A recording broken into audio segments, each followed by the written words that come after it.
we release thematic reports. The resolution that established the working group expects that will provide updates and reports to the UN Human Rights Council regularly, as well as to the UN General Assembly.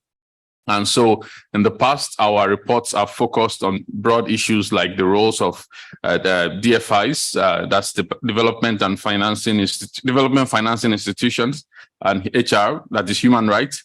Lots of acronyms, but I'll try and get you through them. Gender in business and human rights and the like. So these reports capture the state of affairs in different sectors, and will provide recommendations to states and business enterprises on how they can strengthen their implementation of the guiding principles.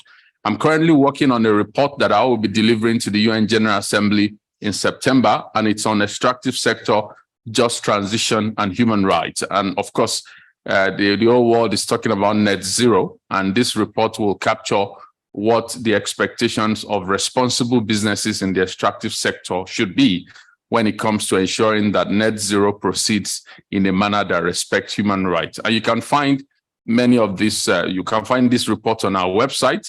Of course, I released a call for input on the next report, and you can find that on our website as well.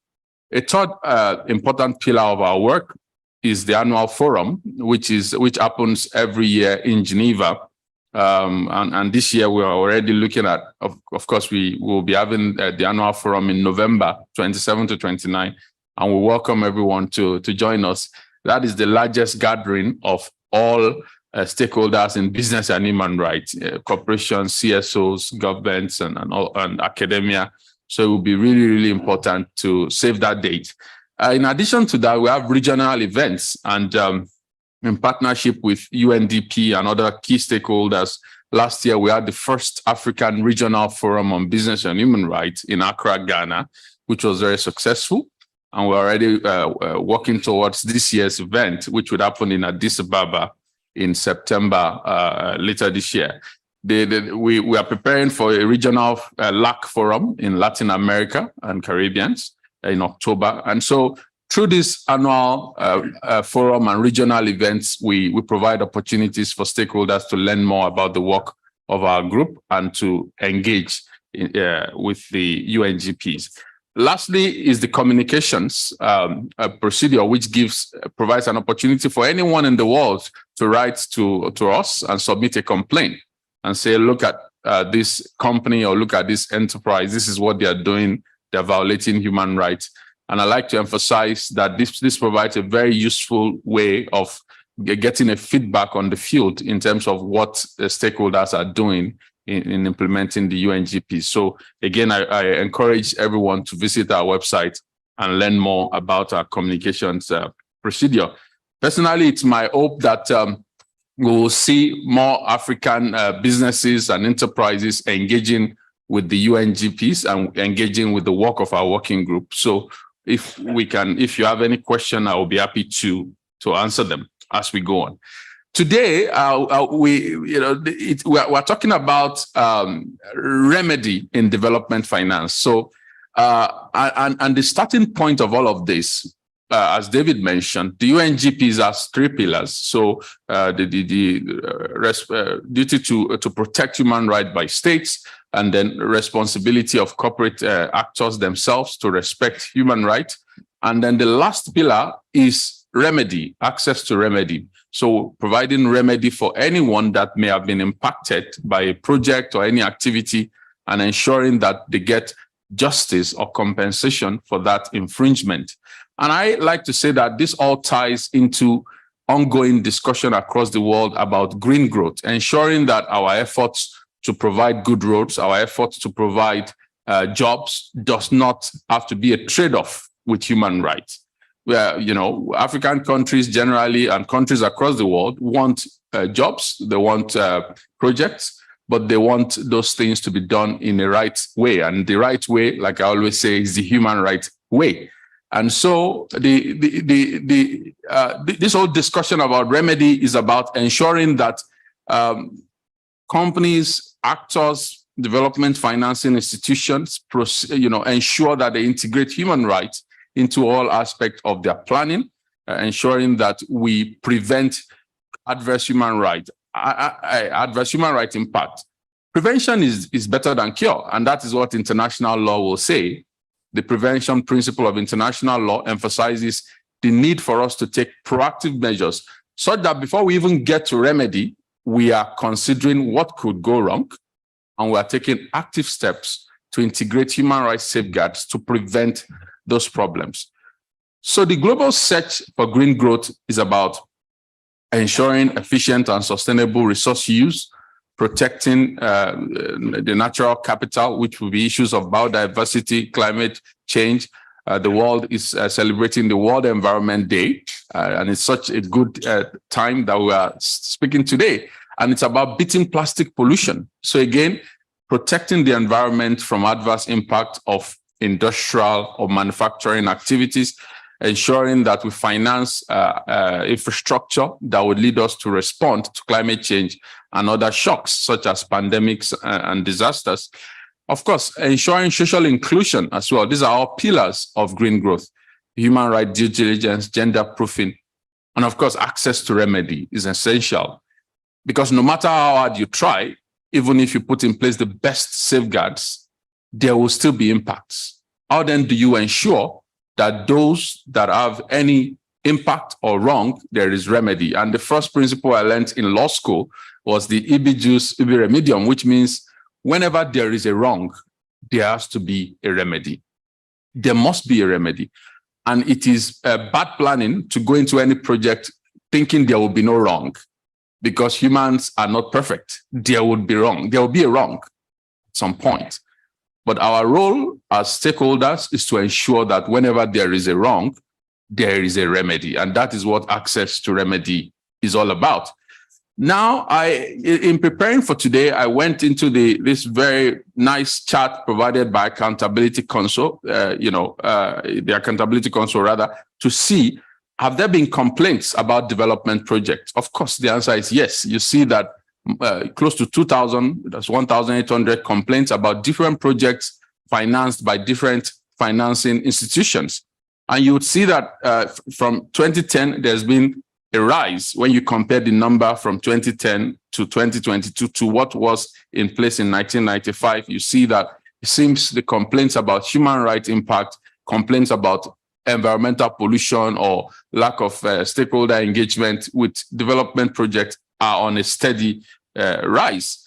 And if you then look at this chart, it breaks it down per the different accountability mechanisms. You have the number of complaints that each of them have been receiving.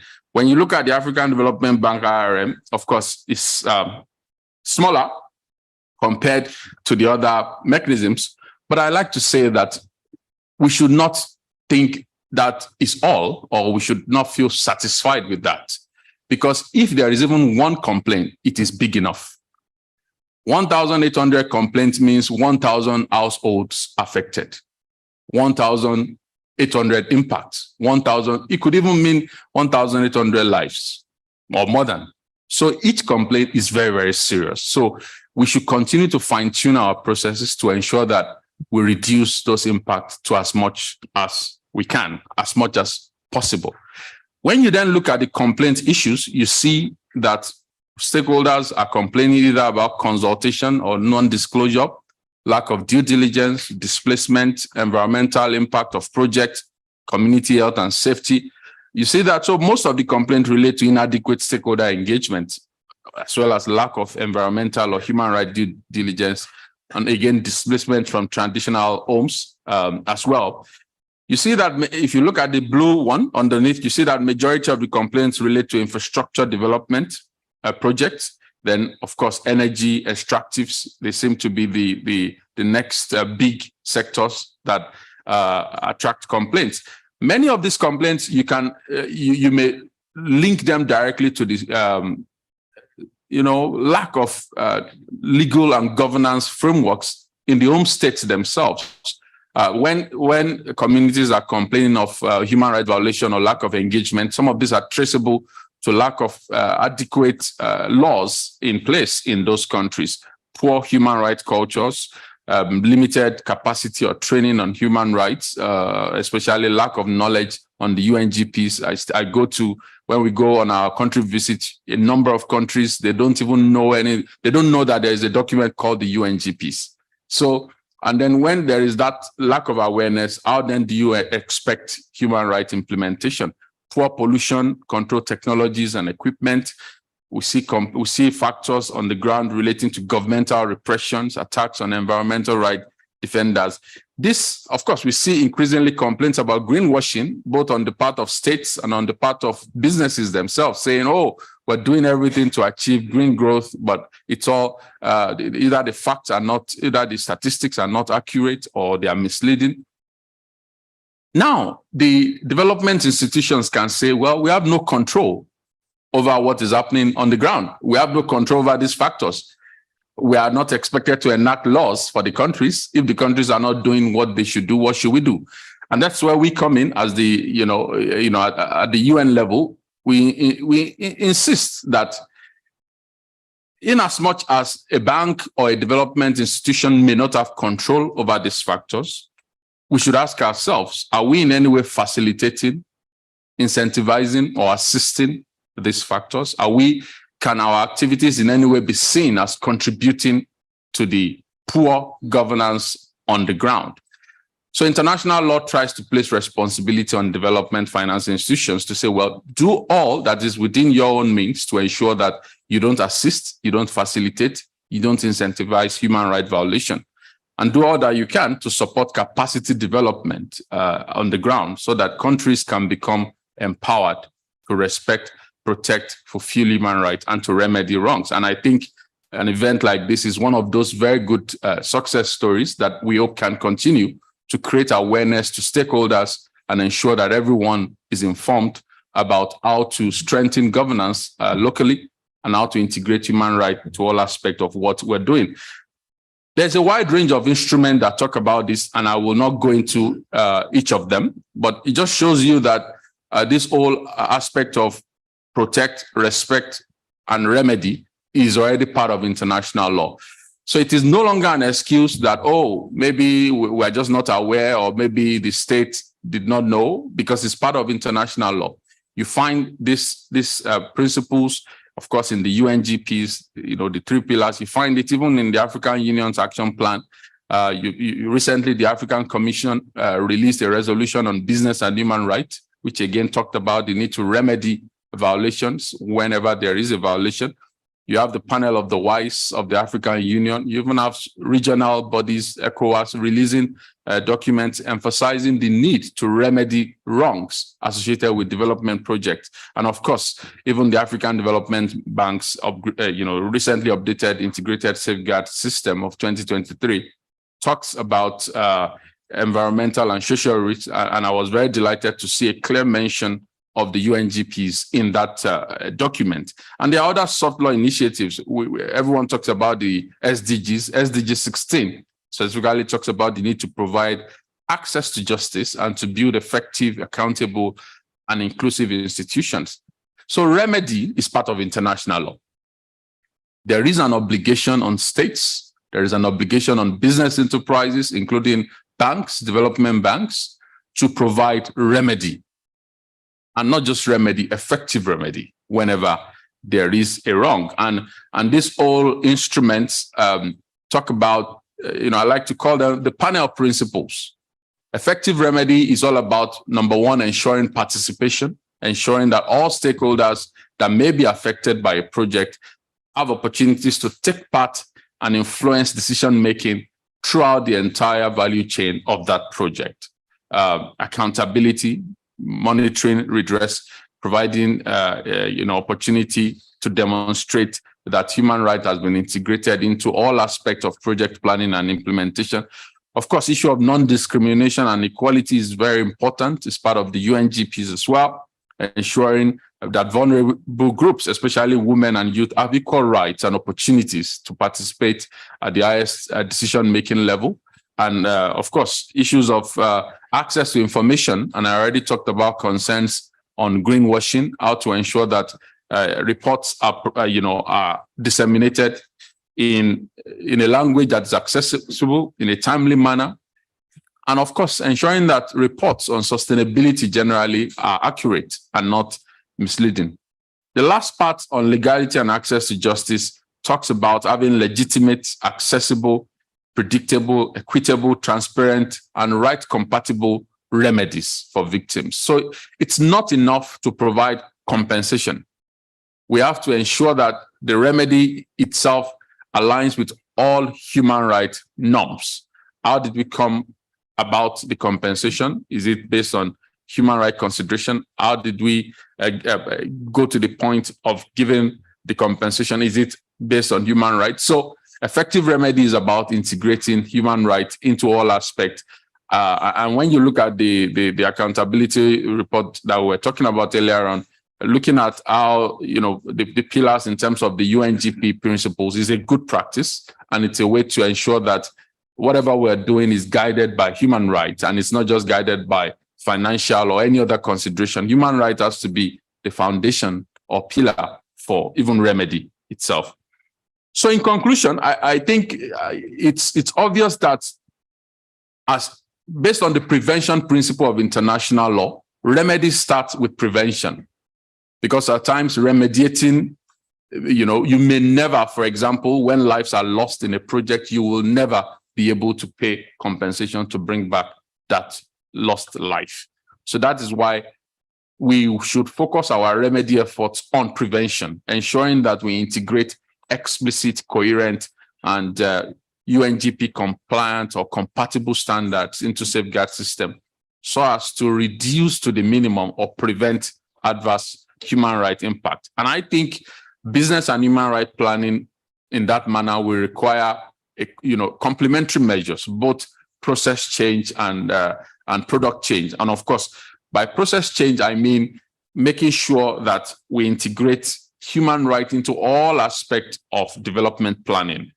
Human rights due diligence and impact assessment being a precondition for approval of projects, ensuring that we also increase financing for remedy programs. When you look at some of those complaints and the concerns on the field, you see that the financing available to even implement remedy programs are not enough, are not sufficient. And a number of studies support this conclusion, such that the mechanisms say, oh, we really wish we could do A, B, C, we just don't have the financing to be able to do that. So I think it's important for government stakeholders at all levels to increase the financing and budgeting available for remedy programs so that they can be more effective. Of course, stakeholder engagement, ensuring that stakeholders from different sectors are brought to the table to guide the work of independent accountability mechanisms, such as what we're doing today, having stakeholders from CSO, academia, from the UNDP, and from all different entities to bring their own rich perspectives to guide how to, strengthen the work of the independent recourse mechanism of the African Development Bank. And I think product change is also important. It is important to align even financing, what we are financing, the sort of projects that we're financing, the facilities, the procurement and reporting services, aligning all of that with human rights. There is now, the UN General Assembly has recognized a right to a safe and healthy environment, for example. So financing projects that do not advance the right to a safe and healthy environment should be seen as problematic. That is international law as of today. So there is a need to also review and see how can we ensure that the facilities we're providing, the financing we're providing are advancing human rights across the entire value chain. Lastly is the need for homegrown solutions. We cannot continue to transplant pre-packed solutions from other regions because the context of every region might be different or is different. It's always different. So I think there is a need for increased regional cooperation on capacity building that will reflect African solutions to African problems. And I think at the international level, at the UN, we have what we call the Business and Human Rights Help Desk, which anyone can call to guide them on their project. And I think maybe a challenge is for the African Development Bank to think of establishing such a help desk as well, that will provide such similar guidance or information on what business and human rights means, what the UNGPs mean, and how we could implement it even beyond the activities of the bank. I'll leave it at that and say, again, a big thank you to David and the team for this wonderful opportunity. Thank you very much.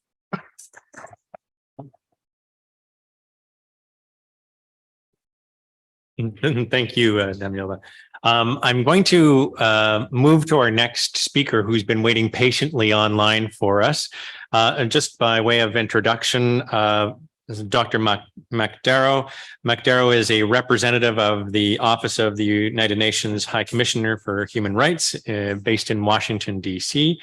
He's responsible for the office's policy engagement with international financial institutions. So we've got the right person for the right job here.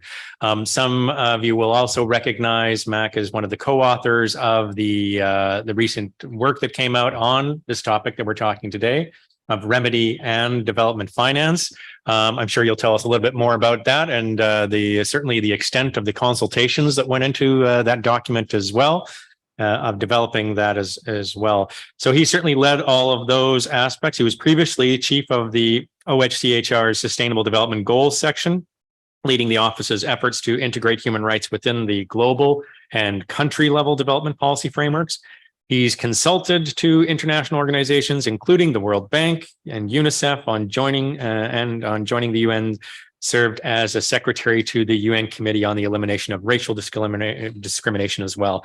And also an adjunct professor, I understand, at the American University, and a visiting fellow at the Law School of the University of New South Wales, and a senior fellow in residence at the Graduate Institute of International and Development Studies in Geneva.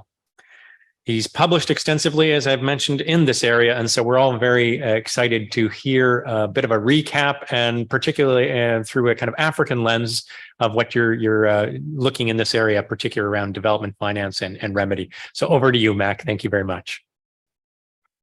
Great. Thank you very much, David. Colleagues, it's a real pleasure to be with you today, this morning here, this afternoon, wherever you are, and privileged to share this space as well with Damilola. You've introduced the topic very well, David. The issue of remedy, as probably most people would expect, is something that's very close to our hearts as the UN Human Rights Office. We've been working on these issues, of course, wherever we are present, and noticing increasing challenges in that regard, I must say. We've also enjoyed very close interactions with bilateral and multilateral development banks in recent years on these issues, at policy level as well as project level. And the report to which I'll speak, as you indicated, summarizes some of those, the findings of consultations we've had in recent years over those on this particular topic. Particular gratitude to the African Development Bank and IRM for your contributions to that work, I must say, which stood out, I think, really above those of all other banks, I can say. You might recognize the Bujagali Dam floodplain as well. Just by accident happens to be the photo we chose for the cover of the report. So the issue of remedy, not only central to the work of our office and the work of many of you on this call, but also well embedded in international law, as Damilola has laid out, and in the African Charter of Human and People's Rights. But in our conversations with banks, with civil society organizations on these issues in recent years, it has become painfully obvious that there is a very large gap between aspiration and reality on the issue of remedy. There's a lot of data out there on the remedy gap, and there's a lot of data that's missing. And so when mining the data for our report, we're very conscious of those remedy gaps. Yet there was a lot to draw upon, including from the independent accountability mechanisms of the banks, where they exist. They report regularly on the extent to which compliance reviews, their work leads to remedy, dispute resolution work leads to remedy. Generally, the findings are quite modest. And in any case, those accountability mechanisms see somewhere between only 1% to 3% of all projects So our research took us out in all sorts of other directions, looking at evaluations more generally, and various other sources and interviews with key informant witnesses, etc. But we also did rake through 257 closed compliance reviews of IAMs and found that's a very significant proportion of the whole in the Accountability Council database. And we found that a very small percentage, was not easy to put a specific statistic on it, but a very small percentage led to remedy. So I suppose that's the starting point. The questions that have come up in our conversations with banks, I suppose, would be familiar to many of you in this meeting. There's quite often. Mac, if I could just introduce, I don't know if you're sharing your, I think we're working off Damiola's slides. If you can share yours, and maybe, because I think he might have updated this too. Oh, sure. On the green. That's a good point. Bear with me 1 second.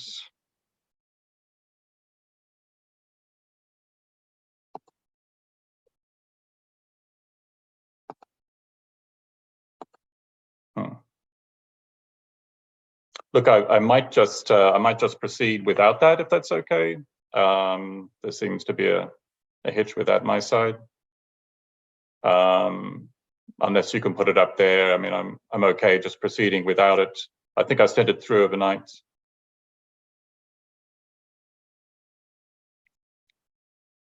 Oh, I'm sorry, are you seeing it now or no? Yeah, go ahead. We're working off of Dr. Eloui's computer. So. All right. No, my apologies for that. There seems to be a bit of a hitch my side. But some of the questions that have come up from the banks on the remedy issue are concerns that remedy is just equivalent to compensation, and Damilola touched on this issue. Financial compensation, potentially large payouts. Whereas the remedy concept, the human rights concept, is a much more holistic concept than that, where the remedy is associated often with connotations of finger pointing and blame shifting, rather than a sort of a constructive search for solutions to hard problems. Remedy is often thought of as in reactive terms, rather than sort of in preventive terms as well, the key point that Damilola laid out there at the end as well. And in our conversations with banks, we've heard consistently questions about, well, if the bank steps in and does more on remedy, will that create what's called moral hazard? Will it confuse the boundaries between the bank and the client and raise expectations, beyond reasonable levels about what the bank can do?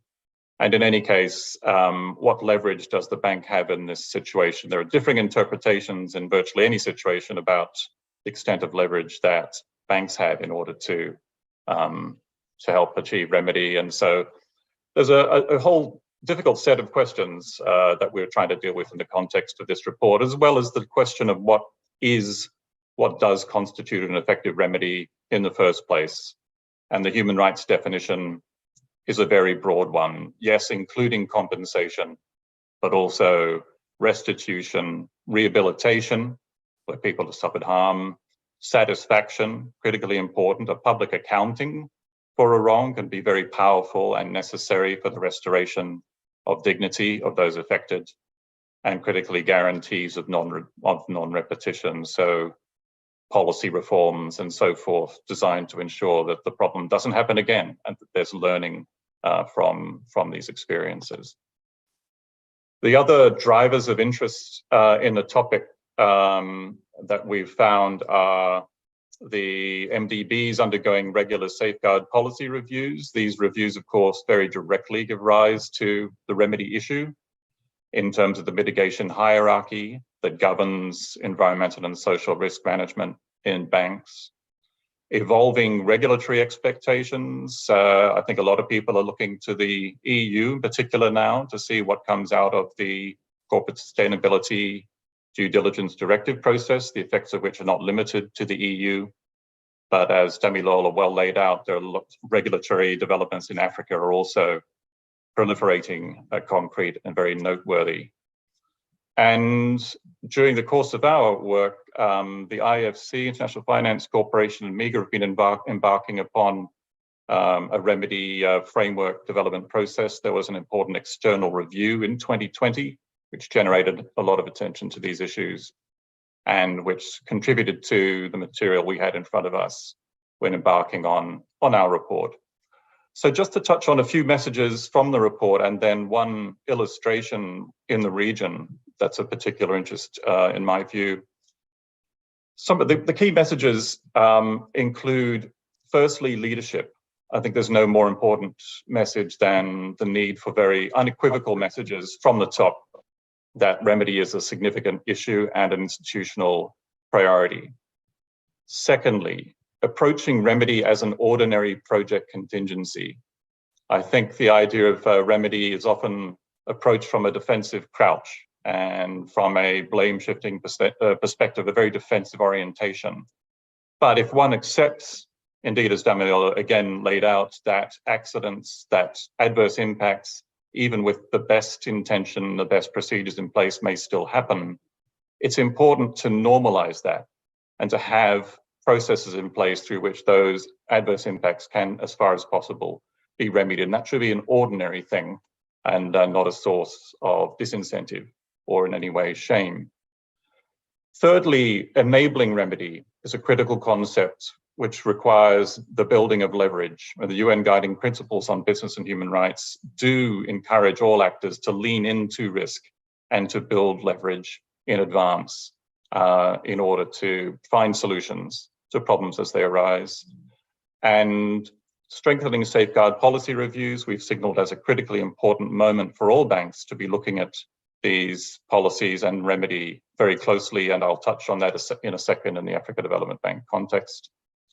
And strengthening one's own grievance mechanism, a critically important area of focus.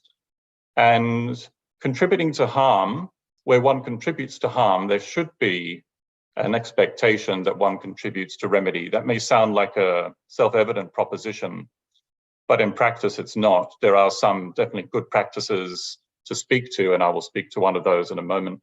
But that in our conversations in any case, hasn't been among the easiest issues to discuss, but nevertheless, we do see some positive movement in that direction. And that's a principle which is very firmly grounded in the UN Guiding Principles on Business and Human Rights. Enabling remedy, our report deals very extensively within that topic. There is disagreements among different actors in any context on what kind of leverage is out there in practice to be used. Leverage is very often, I think, thought of first and foremost about what's in the contract with the client. And that's appropriate and right, an extremely important source of leverage. And there should be in client contracts a clear expectation that where harms occur, that they are remedied, and that where the bank steps in to remedy, to provide short-term relief as needed, then there should be reimbursement rights where that occurs as appropriate, proportionate to one's involvement in the impacts. But there are all kinds of other leverage that might exist, sources of leverage through commercial leverage, for instance, commercial incentives in the deal, the incentives of repeat business, sanctions, exclusions from bidding and so forth, but also leverage through capacity building. And I think for a multilateral development bank with the resources and tools at their disposal and the explicit development mandate and mandate to do no harm, I think capacity building can provide a very important source of leverage, as well as the normative and convening power that MDBs enjoy and political diplomatic influence as well. Now, quickly looking at the message on safeguard policy reviews, I thought it was significant that in the recently updated Africa Development Bank integrated safeguard system, the new safeguards, operational standard 7, paragraph 11 very explicitly refers to the need to effectively remedy impacts. This is different from the standard mitigation hierarchy in most other MDBs, where avoidance is not feasible, then impacts should be reduced, minimized, mitigated, compensated, or effectively remediated. And I think that's a very noteworthy formulation, and want to pay tribute to those involved in producing that. And I think another area where the safeguards, the updated safeguards, are strong on remedy are in the recognition that environmental social costs should be internalized within the project, that environmental social action plans need to be costed. Very often it's not the case, but that expectation is now very clear in the safeguard policies.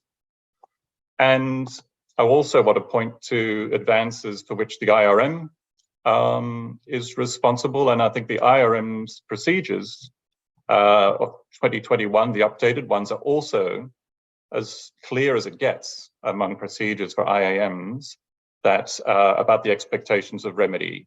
And paragraph 67(3)(c) is very clear that redress be provided to those harmed, which could include financial and non-financial considerations where there is material non-compliance. And paragraph 69, that management action plans should include the remedy for affected populations. Again, those are extremely explicit and I think best in class across IAMs as far as I'm aware. And I would also note the IRM's just published its own report card, self-assessing itself against the UN Guiding Principles effectiveness criteria, those criteria being legitimacy, accessibility, the need for mechanisms to be equitable, transparent, rights compatible, and there are a few other such criteria in the UN Guiding Principles. Principle 31. IRM is only the second mechanism to have done this, so congratulations on that. And I understand you're seeking feedback on that. David, correct me if I'm mistaken. But if indeed you are, then I would certainly encourage those on this call familiar with the IRM's work to take up that invitation. On finally, the issue I want to leave on and discuss in connection with a particular project in the region, and that's this principle of where one contributes to harm, one should also contribute to remedy. The project I have in mind, which would be well known in the region, is the World Bank's Transport Sector Development Project in Uganda some years ago. It was an extremely difficult experience, I guess, for all concerned. It involved labor influx in relation to a major transport sector works. And with labor influx, frequently there are increased risks, of course, of gender-based violence, sexual exploitation and abuse, all of which occurred in relation to this project. And the project generated a lot of attention. It was investigated by the World Bank Inspection Panel, and the investigation report produced a very critical readout of the way the whole project rolled out, and it dealt with those issues.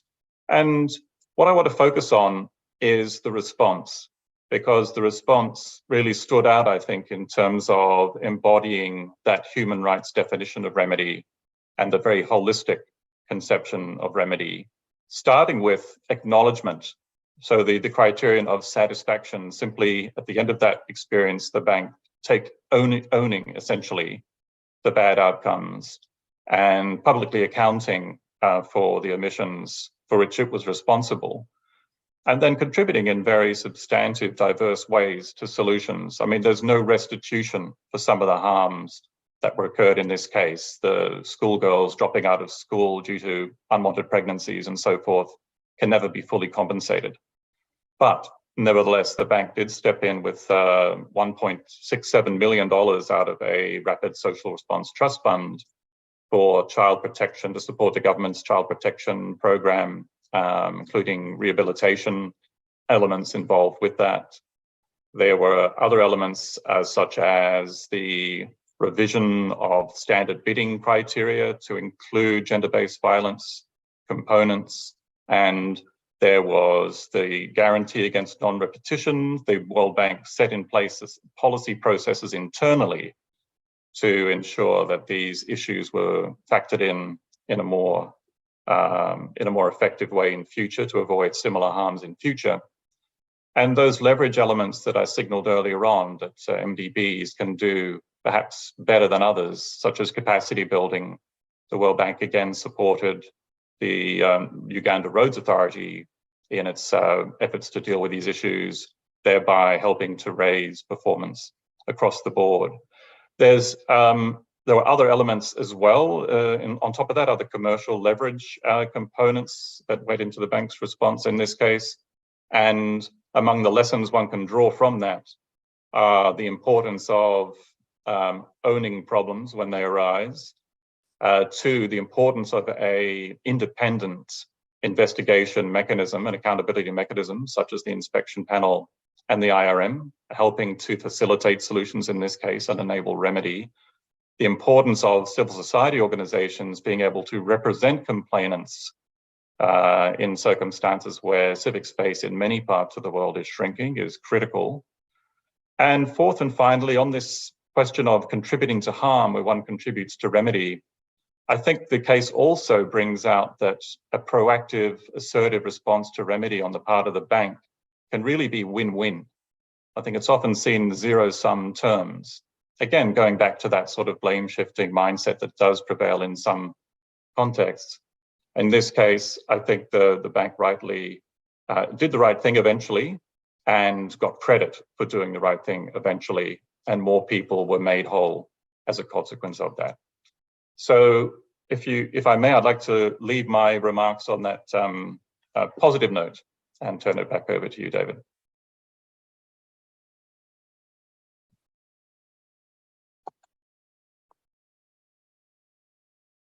Great. Thank you very much, Mac. And we're not going to let you guys go too far at the moment, as we will see if there's any kind of particular questions here. And I have asked kind of if we'll be monitoring some of the questions online. We have a few moments to respond to those. So just maybe ask the speakers who they'd like to direct it to, and the floor is open. Any particular follow-ups? There's quite rich material in both presentations today on a topic that is very much front and center, and really a lot of the MDBs right now, struggling that Mac made reference to the review that's happening at IFC, but certainly we see working groups within our peers all across the board in that area. We see, CSO groups. We're talking about the Uganda Road Project. We have a representative here from the Bank Information Center, who was quite important with that group, along with the local NGO Joy for Children, involved in that as well. So I'll leave the floor is open. Yes, I recognize Edie Knudsen. Thank you very much, David. I was just struck by, I think, the initial remark from Mr. Darrow, who said that the challenges were increasing. Why is that? I mean, are MDBs misbehaving more? Are governments misbehaving more? Or are people complaining more? Or, I mean, it seems there's a lot of work being done in terms of making sure that we all live up to what we are supposed to in terms of addressing these issues and providing remedies. So why are the challenges increasing?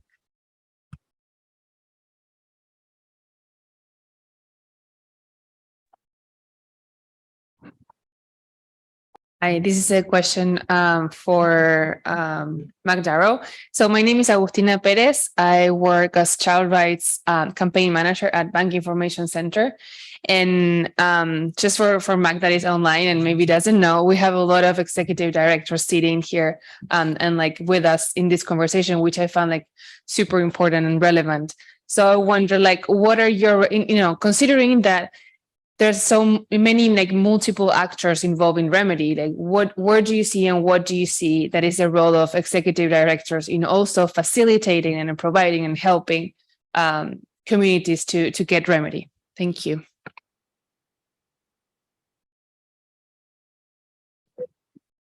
Oh, great. Well, why don't we? Yeah, hi, good afternoon, everyone. I'm Victoria from the UNDP office, and I'm curious to hear from both of you.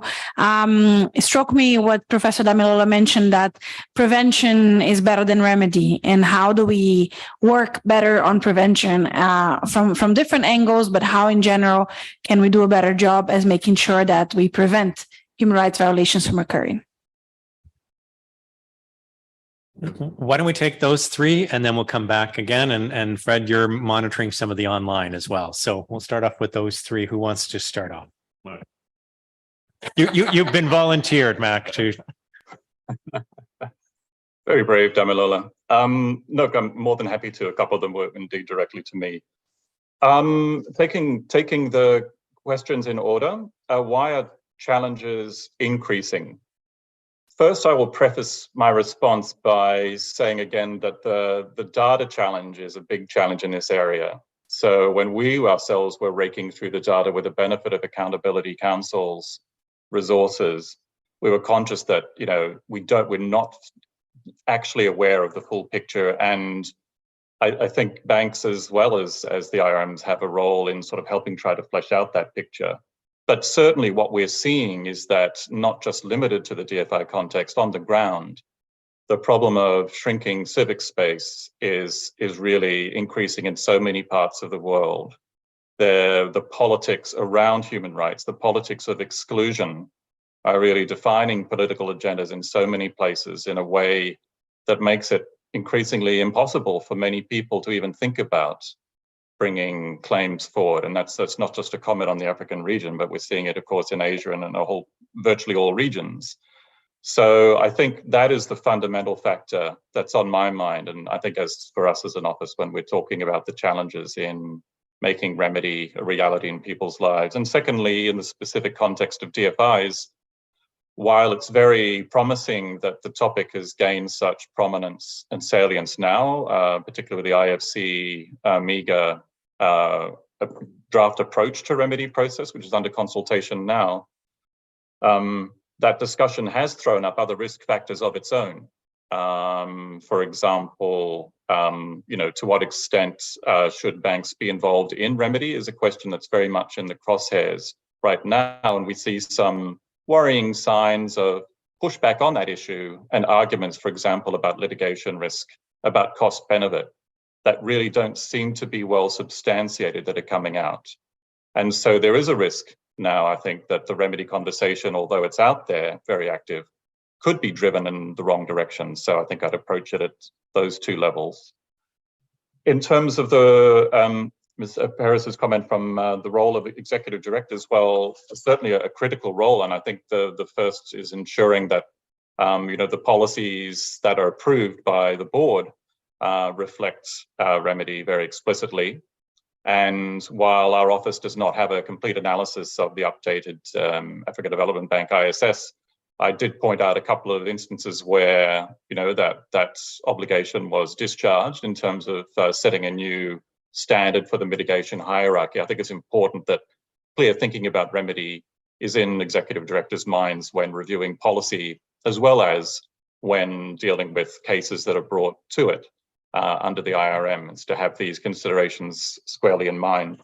And in a very practical sense, MDB's comparative advantages include that political leverage, the normative impacts, so the roles that EDs can play in the board in helping to find solutions that reflect the remedy principles we're talking about is also extremely critical. And I think that was those are the two I mentioned. Damilola, could I throw to you now? Thank you very much, Mark. Just to build on that, in terms of why do we think that the concerns or the complaints keep increasing rather than reducing? One aspect of my presentation that I did not go into too much detail on was this issue rather of National Action Plan on Business and Human Rights. There is, since the UNGPs became adopted in 2011, we have more than 30 countries, about 40 countries that now have national action plans on business and human rights that talk about what corporations should do to avoid human rights impact in their operations.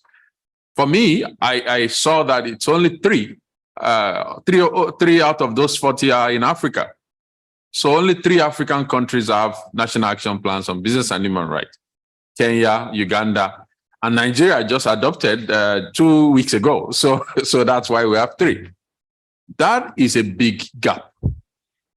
African countries must wake up to the responsibility and reality of the need to spell out how corporations should integrate human rights into all aspects of their activities.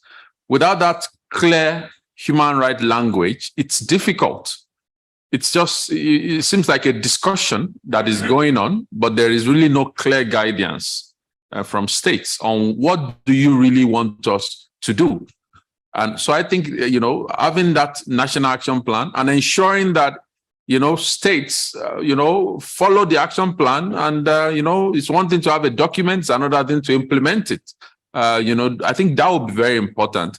And secondly, we see, and on that first point, I mentioned that my inaugural speech, that if over the next few years, I see 40, 50 African countries with national action plans on business and human rights, that's success for me. So how to move from 3 to 40 to 50 will be the challenge for the next few years. And I hope all African countries will take this very seriously. Now, the second point is on human rights and environmental due diligence. A lot of countries, in fact, almost every country on earth has a law on environmental due diligence that says you should have environmental impact assessment, but only very few are integrating human rights into that discussion.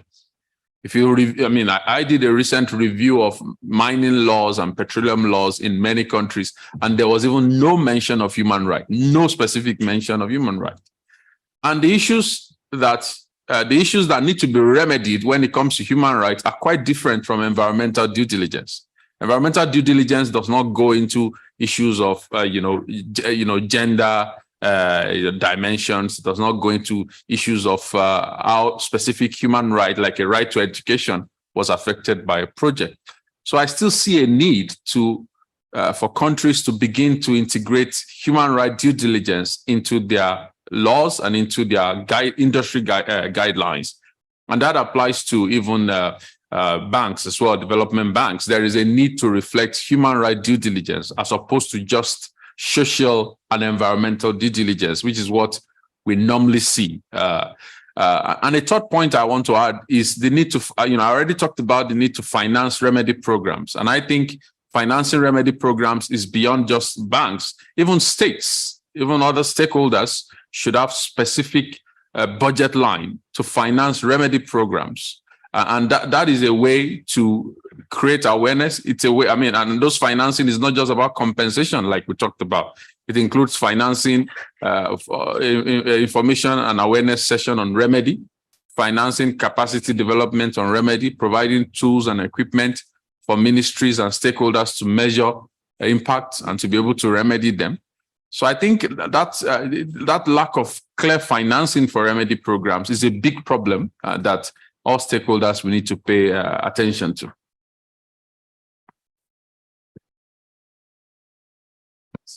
Great, thank you. I think we'll do another group of 3. I see E.D. Briers with the first, and then I've got Jessica, Alex, and why don't I add an online so we do that. I think Vanessa was first. No? Thank you very much. And first of all, thank you very much for this initiative and the invitation to this brown bag lunch. I would like to share some thoughts with you. Maybe these thoughts make not everybody happy and at this table. But anyhow, I would like to share it. And this is, in the end, like Victoria already pointed out, prevention is our first option and remedy is only our second.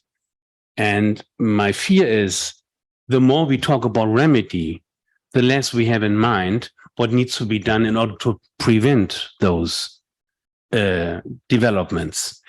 My second thought is who's paying for the remedy? And I think there is a big risk, as it was already pointed out by Mac, of moral hazard. I mean, in the end, we are maybe in a situation where profits are private and the costs are social. And this is not the solution.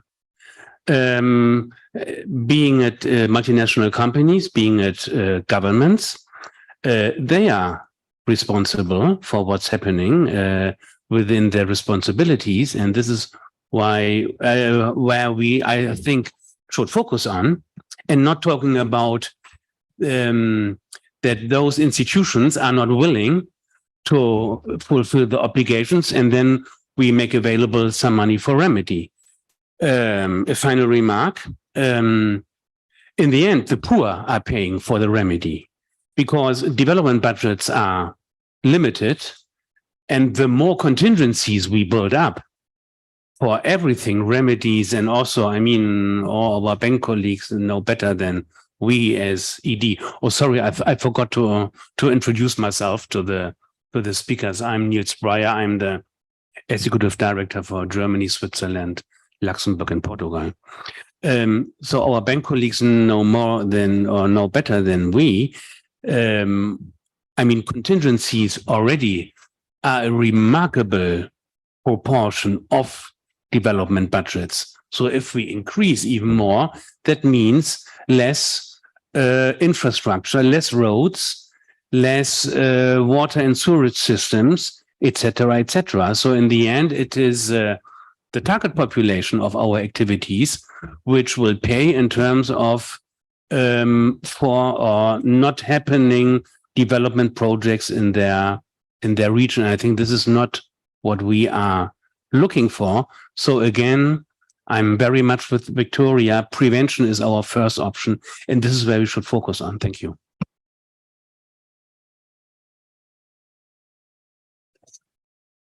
Hi, thank you very much. My name is Jessica Isaacs. I represent the United States at the board. Thank you very much for the presentations, which were really helpful and interesting. And from the board, it's really great to hear your views, Mac, that the new IRM terms of reference and the ISS have some best-in-class aspects. So that's really great to hear your perspective. You know, overall, the United States were very supportive of efforts to improve accountability and strengthen provision of remedy. So I do have a few questions. Of course, the moral hazard one is one I also share, but I think Edie Breyer has addressed it very well, but I'll be interested to hear more about that.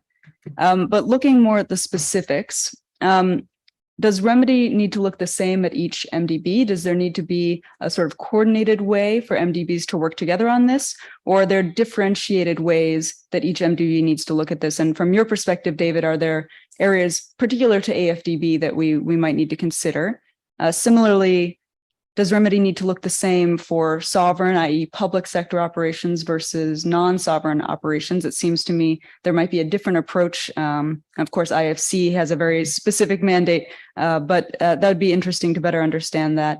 And then finally, Dr. Oluwayi, you mentioned a help desk as a potential recommendation for AFDB. I was wondering if you could just explore that a little bit more and explain how you would imagine that. Thank you.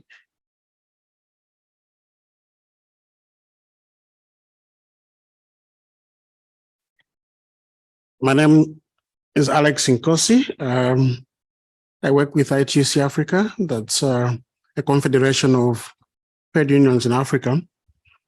I just wanted to know what mechanisms are there from the banks in the face of the fact that most of the countries in Africa have very weak institutional capacity for accountability. And also, in some cases, there's also a collusion between state and business. So as the bank, what kind of mechanisms have you put in place to ensure that the accountability that you're talking about happens in spite of the differentiated levels of infrastructure for accountability at national level? Thanks. Yes, so thank you so much. Thank you to the two experts, Professor Damilola and Mac. So my comments are a bit different from what I've heard here, but I had to just make them because I have another meeting I need to go to. So I'm Vanessa O'Shea from the AFDB's Natural Resources Management and Investment Center. I think it's important for us to recognize that development finance has evolved. And in fact, if you look at the current composition of entities which are funding either fossil fuel projects or infrastructure, these are not MDBs. These are new types of lenders, including the BRICS, including private funders. And so it becomes we need to be more dynamic in how we are assessing the responsibilities and obligations of MDBs, because I think there's a general recognition of these principles, of human rights, that communities may be affected by either extraction or infrastructure adversely, and we need to take actions to address how they may be impacted. And we see this in the recognition of both speakers that the bank's safeguard system and our IRM framework is a bit advanced than other MDBs. But there is a dilemma. The fact is that if you look at the remaining fossil fuel assets in the world, these are held by state-owned entities in developing countries. And for us as MDBs, we've also tried to withdraw from funding some types of projects looking at especially petroleum and coal and other types of fossil fuels, which have been associated with some of the worst environmental or human rights impacts we see in Africa and other developing countries. So I think it's important to really have a broader approach to determining who are the financiers of these projects, which are causing the adverse impacts, to try to have a constructive conversation with all types of financiers, MDBs, private sector, emerging economies as well. Because by focusing heavily on MDBs, we may be missing the point, which is that the world is evolving. Even green growth and climate change, which are considered as global public goods, that MDBs should contribute. We have enormous expectations to align with these new trends and principles. As the ED was saying, we recognize this very well, and we're trying to incorporate this in our planning, the way we design projects, the types of advice that we give to countries. But I think the world is evolving. Who is a financier is not just the World Bank or AFDB or the Asian Bank. You may see, a plurality of actors, who are really interested in financing infrastructure extractors. So I think we need to have a broader conversation and to see how we can bring more people to the table, to be aware of the principles, the frameworks, need for remedies, and to incorporate this in their own systems. Thank you. Thank you, Vinita. And I'll recognize our ED from, go ahead, and then we'll go on online. Got a lot of, I hope you're capturing some of these. Thanks to Dr. Oluwayi and Mark for the presentation. Just looking at the data that was presented by Dr. Oluwayi, you would think like there should be right now there should be a negative, inverse relationship between number of development that is going on and the complaints, because as you build synergy over the years, people should learn, the things that communities complain about, the things that will trickle, those complaints. But to see that with development increasing and the complaints are increasing, it seems to suggest that we need to probably standardize how we look at the recourse mechanism, probably standardize it in such a way that it may not just focus on projects, but it may focus on awareness, creating more awareness and also getting all of the development actors to have the same standard of engagement. Because if you have that disparity, then probably what one community will consider to be appropriate may not be, considered among the other communities. The other question is, and this is a very important point that was raised by Edie Breyer. By the way, my name is Rufus Dakote, Executive Director at the bank here representing the Gambia, Ghana, Liberia, where I'm from, Sierra Leone and Sudan. The other question is, that element of moral hazard,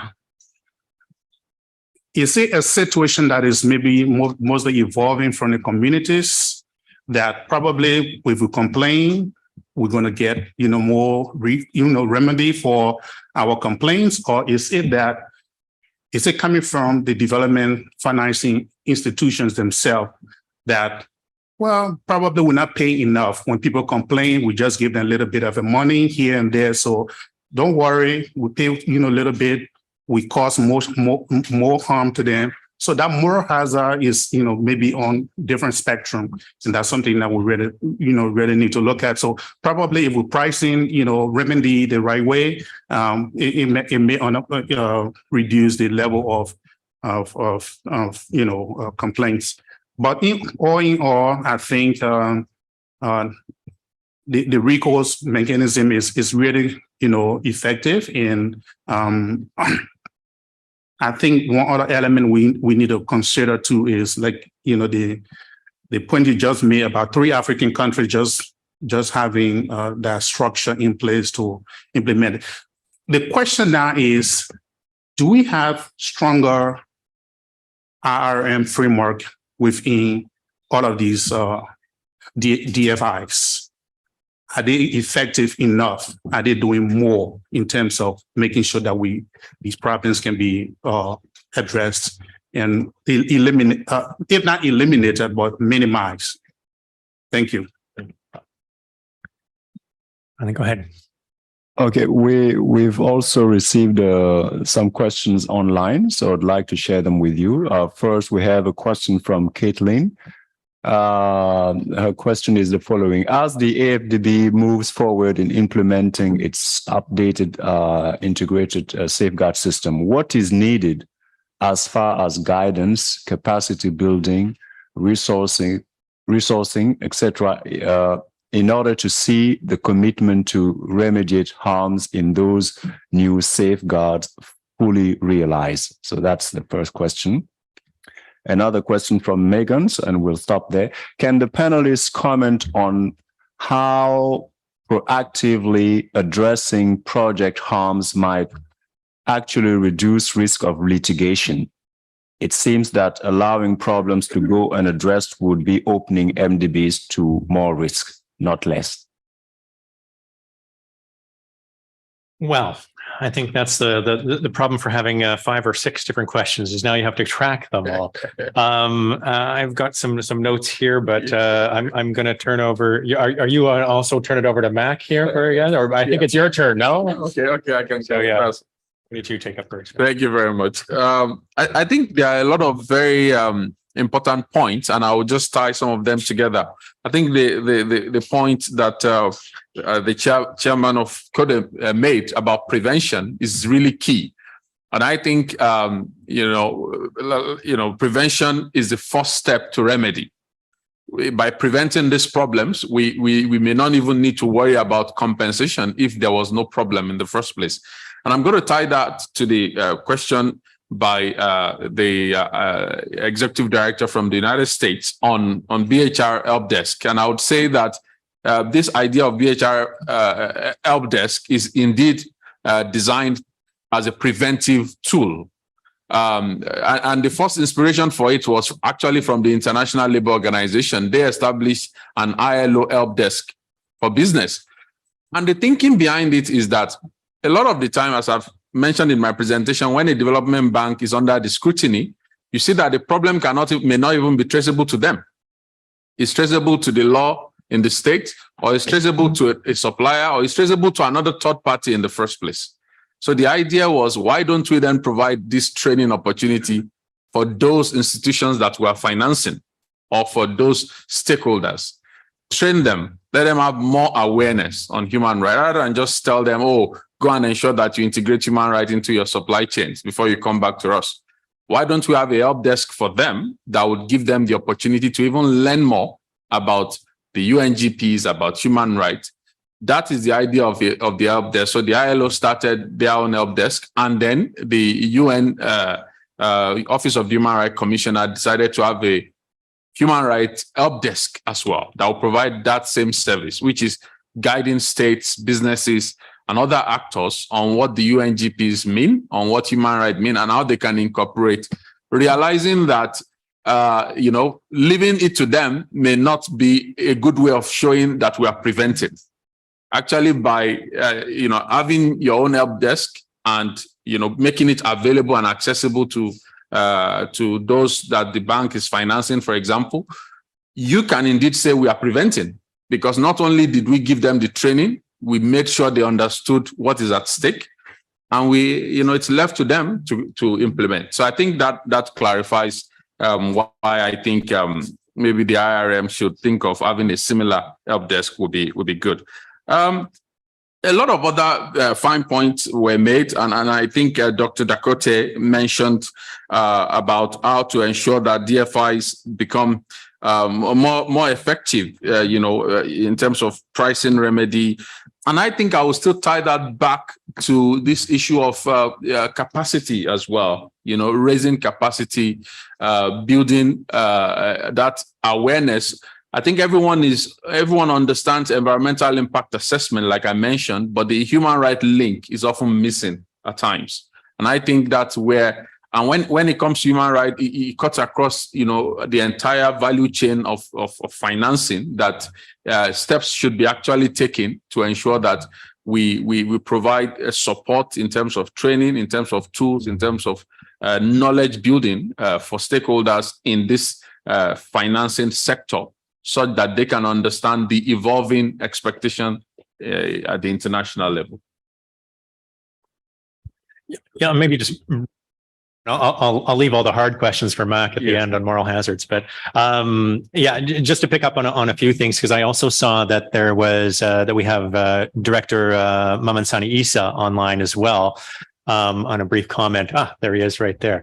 One of the things I wanted to say is that on terms of the capacity development aspect of this is really important, and we really support the work that our colleagues in the bank side, on the operations side, on the environmental and social side do in this area. And this is, I guess, exactly to those areas of prevention.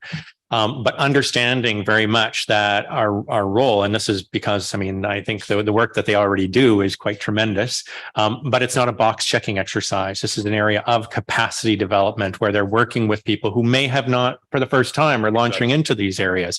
You've mentioned the area in terms of environmental impact assessments, and then the social side coming in and understanding. So we've got to have those hard conversations with the clients, so whether they be sovereign and non-sovereign, to Jessica's question, I think, and be willing to kind of put in some of the hard work to develop the capacity in those areas. Maybe on Vanessa, she's had to leave us, unfortunately, but I did want to kind of respond on that, because I think absolutely I 100% would support the idea that this space is changing. Obviously, this is the whole, this was one of the topics of the recent AFDB's annual meeting, and it was certainly that of the World Bank ongoing reforms as well in this area. But it's also changing around financiers in the private sector. I would have introduced her to two seats down, where we have another member of our stakeholder advisory committee who's working in the extractive sector from Anglo American, who's working very much on these areas and the financing that they're going, whether it be from public sources, MDB, whether it be from private sectors, all have these triggers on them of social and environmental, and in fact, in some degrees, higher than those in the banks. And where it's an Equator Principal Bank, it's IFC plus. And so this isn't going away anytime. Whereas the mechanism in terms of who's going to support that might change, but we're in a very different space. There's still money floating out there, which we've also acknowledged, that isn't tied to these areas, about 30% of capital, that doesn't there. But, I think that's also a closing area of where that those capitals are going to exist. And there's certainly, when we're talking about sustainability, which is really what we're all focused on this area of, what's the staying power of this project, of this road, of this hydro project, of this area, then we really have to be concerned in terms of some of these social, and not only from a regulatory point of view, but from a business point of view and from a sustainability point of view as well. So with that, I'm going to leave Mac to do the sweeping up, as it were. And then I know we have to get a bunch of people off to different meetings as well. So. Great, thanks, David. I'll be brief. That's a fantastic set of questions for sure, and too bad we don't have another 2 hours. But look, just finishing on the last point, I just want to endorse what you said, David. You know, Equator Principles, the fourth revision, it's no longer the case that it's just IFC. It is looking beyond, and that's including in the area of remedy. And some of the good practices we're tracking now are coming out of the commercial banking sector on remedy. ANZ is a really good case with their mechanism explicitly geared towards remedy practices in Cambodia. So it's a changing landscape and it's mixed, but there are certainly some positive drivers coming out of areas other than the MDBs, as Vanessa pointed out. The moral hazard question came up a few times, I think with E.D. Breyer and E.D. Isaacs and one or two others. I guess, yeah, the first point I'd make about that is that I would see the updated safeguards, the updated ISS of AFDB actually already setting out a pretty clear expectation that ENS harms need to be internalized within the costs of projects.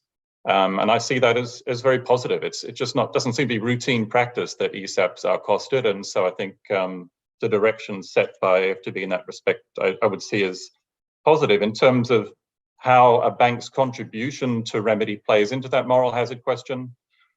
I would also point out that I think at least through our consultations on our report, I think what emerged as the most significant moral hazards is the situation where, you know, communities are in effect left picking up the tab, you know, without, very often silently, what the World Commission on Dams called the unwilling risk takers, or words to that effect.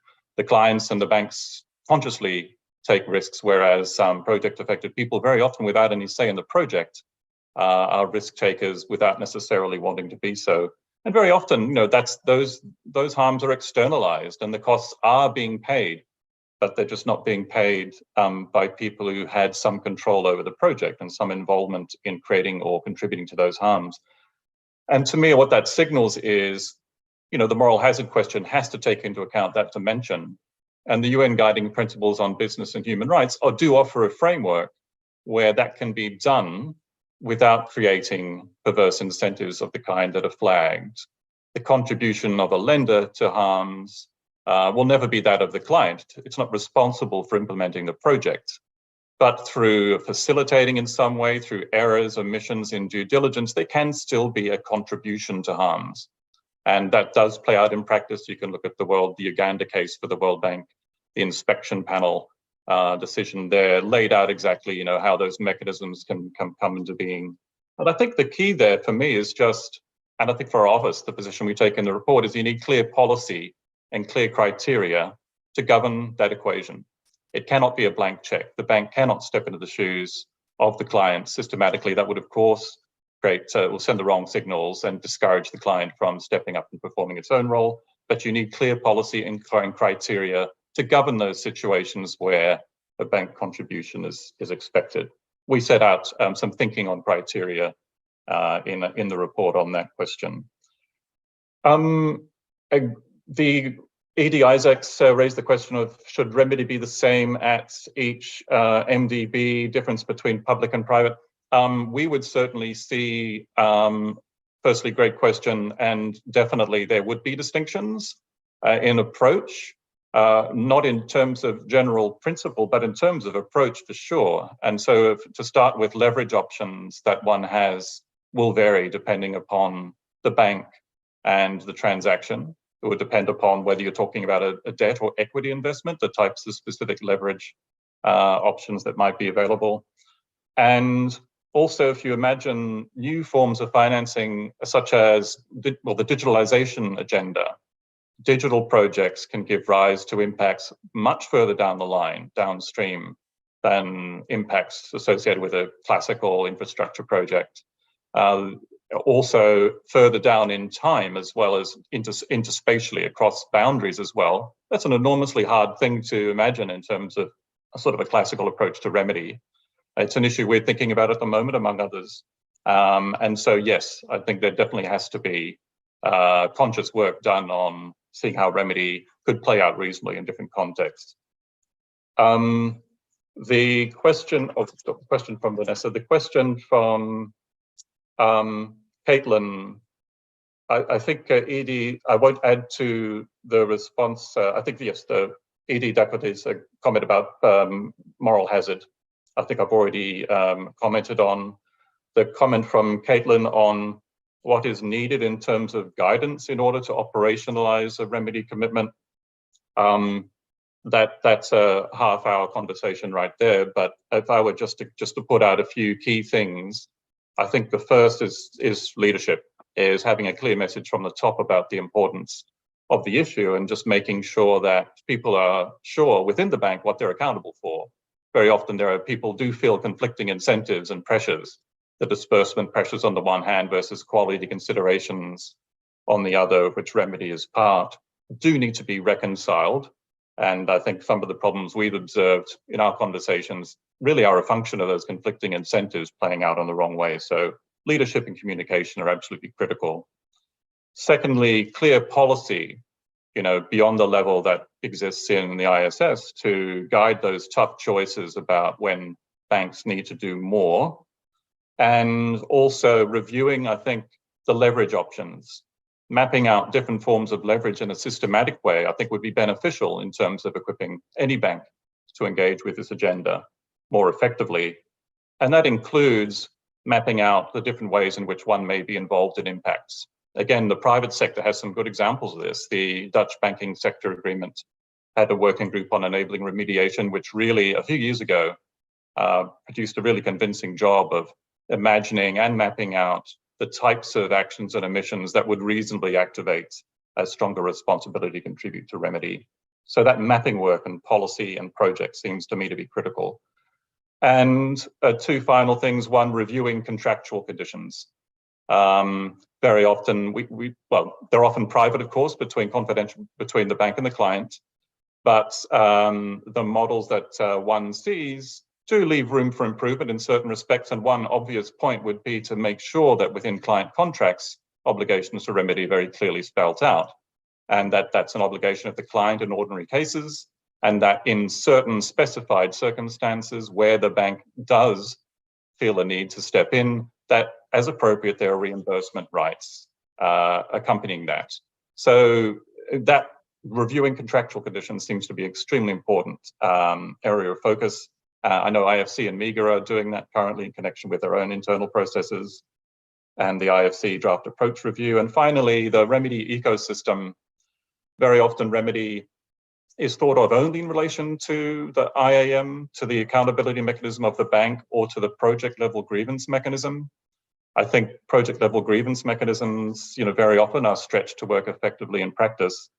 But what that triggers is a need to look at the whole remedy ecosystem in relation especially to higher risk projects, and to, again, as part of a mapping effort, to map that out in larger detail, looking at the national mechanisms, subnational, any type of mechanism that could reasonably play a role in producing an outcome needs to be a more systematic part of appraisal and risk assessment and management in projects.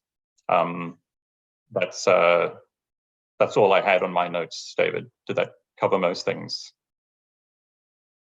Well, as I was checking them off, I think you did very well. So thank you. And I want to thank everyone who is joining us online for their questions and for being so patient. We can't see them right now, but we will promise to kind of look through the comments and where possible, reflect on those. And if you've left emails, we'll try and reflect those back to you as well, as we like to do. Some great kind of just closing points, I think, for us there, and certainly food for thought in terms of the contractual aspects of looking at the importance of capacity building going forward. This whole question obviously is not going to go away anytime soon. It's one we're very much engaged in, and certainly it's going to follow up in terms of what we're putting forth in some of the cases that we're coming up in the next little while as well. I'll pass on to you, Demiel, and then I see Mac also has a hand up for final words. Any kind of Thank you very much. And I think it's been a wonderful session. So special thanks to you and the team, David, for putting together this important session. I think in terms of final message from the UN Working Group on Business and Human Rights, I would say that we look forward to working with all stakeholders to ensure that we continue to maintain the message of providing clear guidance to businesses on what to do to implement the UNGPs. I think, I welcome all stakeholders to continue to use their own good offices to also, speak to stakeholders, especially states, on the need to develop national action plans on business and human rights. Because I think that developing a national action plan is the first clear statement of intent by any country that we take human rights seriously, and we want to ensure that all activities align with human rights. So I think we should all continue to throw that message in everything we do, wherever we get the opportunity to say, why don't we have a national action plan? Let us have a national action plan. And I think that would be a good starting point to addressing some of those on the ground governance challenges that I mentioned earlier on that tend to make it even more complicated for development banks to avoid the human rights backlash that we always see most times. Thank you very much. Thank you. And Mac? Thank you, David. Sorry, I did miss one question before closing, and Megan did ask the question about whether contributing to remedy proactively could actually decrease rather than increase litigation risks. And I just want to say that, at least for the research that we've been involved in, indeed, yes. And one of the most well-known cases is in India, JAM versus IFC, where I think a lot of people have been speculating about the counterfactual of early remedy actually helping to avoid the case spiraling out of control and taking the course it did to the US Supreme Court. And that's consistent with, I think, legal research that at least we commissioned for our report. And I just want to add my words of thanks to Damilola. I think this is a really critical time for the issue of remedy generally in development finance. It's fantastic that you've convened this meeting, and we're really glad to see this discussion happening on the back of your updated safeguard policies. We're conscious of the challenges to actually making this agenda real in people's lives at country level, which do seem to be increasing, and we certainly want to stand with the work with Damilola in terms of offering our continuing support for that work. And we're really grateful again. Thank you so much. Great. Well, again, thank you. It's left to me then just to simply, I've already thanked the people online. So let me also thank the people who have joined us here in person.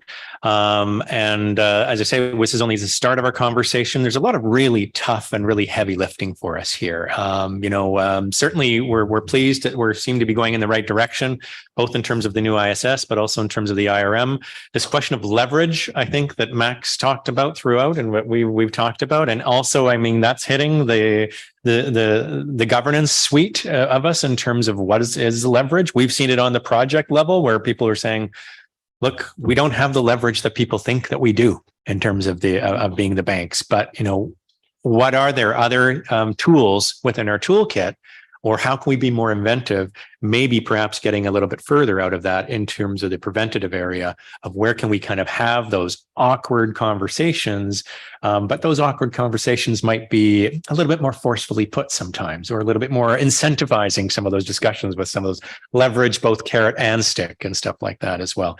So thank you very much, everyone, once again. And I'm to our stakeholder advisory council. We've just halfway through. We're still going to work you very hard this afternoon.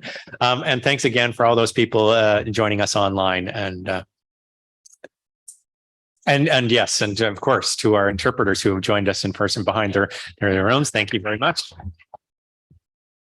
And to everyone else who's put together a fantastic lunch. For those who aren't online, we had a fabulous lunch. So very good afternoon to you all, and a good morning. And thanks again for joining us from Washington. Thank you. Bye. Thank you. No.